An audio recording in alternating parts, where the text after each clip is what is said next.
disclaimer, some of these do get very messy. Hi, I'm Annie Knudsen. Thanks for checking out my channel. Today's video is going to be about sensory play.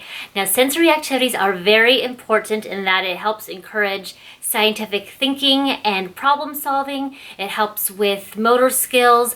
It also helps with language development. So I did some research and found some really cool activities that I loved introducing to my son. Now, here's a disclaimer. Some of these do get very messy, but hey, it's summertime, it's what we do, we explore, we get dirty, we're in the quarantine, why not? The really cool thing is that most of these ingredients and supplies can be found around the kitchen and around the home.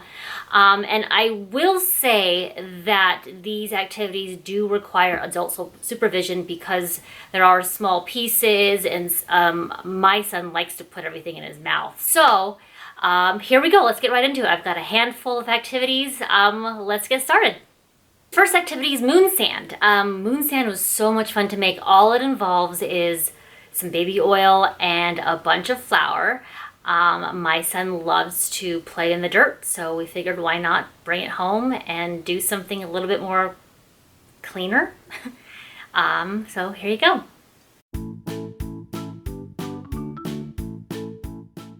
You're going to take 4 cups of flour and then you're going to slowly mix in a half a cup of baby oil. And then you're just going to knead the ingredients together until you get a nice crumbly consistency. And as you can see here, I had no problem in getting some help.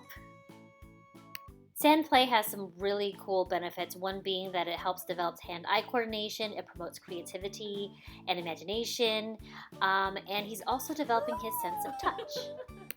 And as you can see here, it also helps with language development.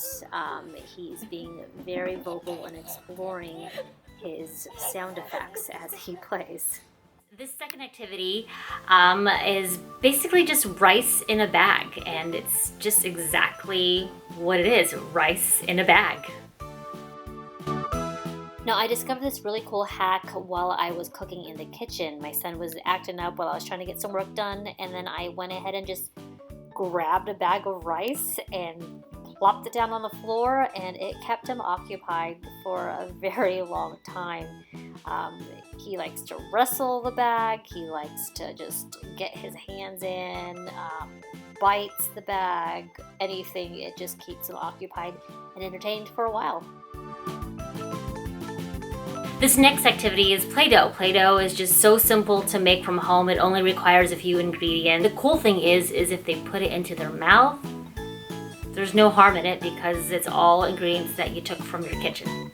For this recipe, you're going to boil 3/4 cup of water, 1 tablespoon of vegetable oil, 3 tablespoons of lemon juice, and then add 10 drops of food coloring of your choice.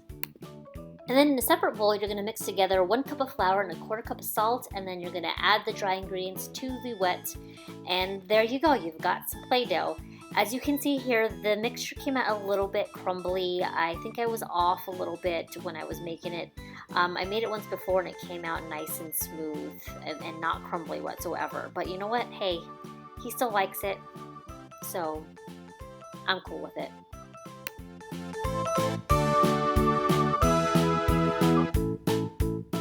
This next activity is rainbow pasta. You're going to take 4 bowls of water and then you're going to add some food coloring. And then after that, you're going to add about a tablespoon of vinegar to each bowl. The vinegar helps keep the dye on the pasta and off your hands and furniture. And then after that, you're going to evenly distribute cooked pasta to each bowl and you're going to let it sit for about an hour. And then you're going to drain the pasta and run some water through it to get rid of the excess dye, and then add a little bit of oil to each batch so that it's not so sticky, and then there you go. Look how cool it looks. This was just a lot of fun to play with. As you can see, he was exploring, just digging his hands in, getting his sense of touch, squeezing and kneading and throwing and flinging. It was just a lot of fun. It was even therapeutic for me. Then we've got our sensory bottles. Sensory bottles are really cool because if your child is fussy, need a moment to collect themselves, you can keep it anywhere in the house, make them really colorful and glittery. It's really cool because they just get focused. This sensory bottle was easy to make, requires no glue, no glitter glue, none of that. I just added some water and some fine glitter and some sequin stars and then shook it right up, and there you go. I even stopped Wes in his tracks as he was enjoying his snacks.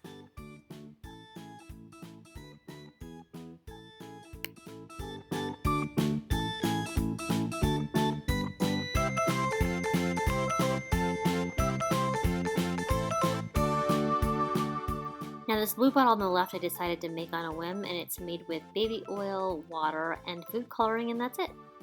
Thanks for checking out my channel. Go ahead and hit the like and subscribe button if you like what you see, and comment below if there's any other activities that you suggest that I check out. And I'll see you soon. Bye.